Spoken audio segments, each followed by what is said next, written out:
14 anyos nga babaeng tinunan sa high school, gilaslas ang liog sa 18 anyos nga lalaki nga karelasyon ni ini. Gihimo kini sa sulod sa CR sa eskwelahan, human giingong gibuwagan sa biktima ang suspect. Ani ang live report ni Alan Domingo. Lan?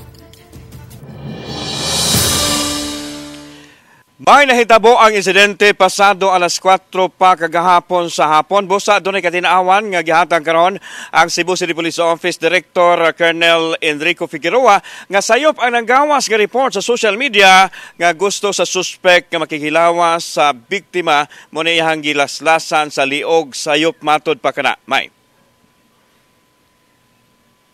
nakaangkon og samad sa liog agi sa linaslasan ang 14 anyos nga biktima nga taguon talang sa ngalang Lydia dihang napalgan sa igagaw sulod sa CR kinsan nitaho usab sa mga magtutudlo sa tunghaan. Daling gidalas tambalanan ang biktima nga wa makatingog tungod sa trauma. Sa school clinic nakita sa mong school nurse nga naa siya upat ka wound sa may neck o napod siya bunog sa back portion niya. Siyang buko-buko, huwag na po yung mga ginagmay nga samad. Pero pag conscious ang bata, dili pa ko ka-confirm sir. Kaya nagkanda kami og kanang investigation karon. Sa follow-up operation sa kapulisan sa Mabulo, nadakpan ang 18 anyos nga suspect kinsa schoolmate ra usab ug uyab niini. Wa pa kinimuluwat og pamahayag apan nasayran buot na matod pa nga makigbuwag ang babae sa lalaki apan wa kini makadawat og iyang gidala ang babae sa abandonadong comfort room ug didto gilaslas ang liog. Dinhi sa CR sa second floor sa eskwelahan nahitabo ang krimen. Kung ato makita, wa na siya gamita, no? And diri matod pa gilitan ang liog sa biktima.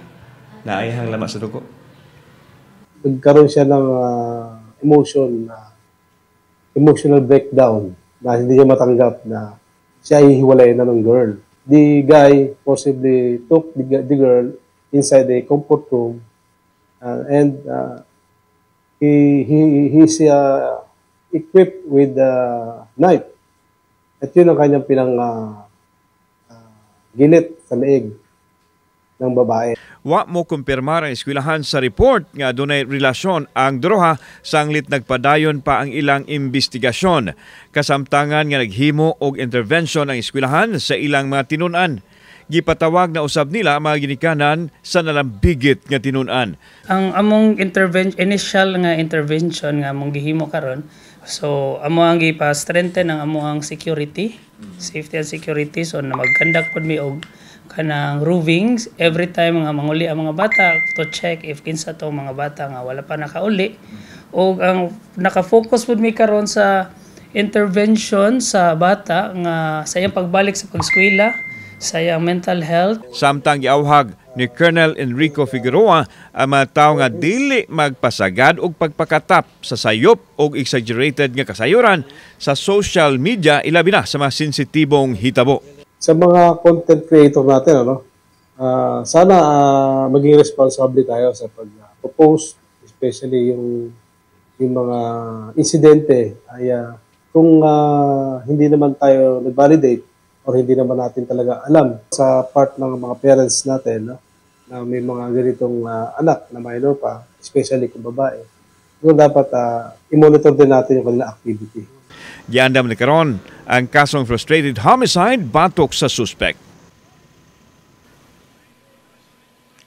May nakikalayon karon ang Cebu City Police Office sa tagduma sa eskwelahan aron masiguro ang safety sa mga tinun-an ug napatuman ba nini ang mga security protocol. Samtang may ato nasayran nga nagpahigayon usab og investigasyon ang Department of Education kalabot sa panghitabo. May Daghang salamat, Alan Domingo.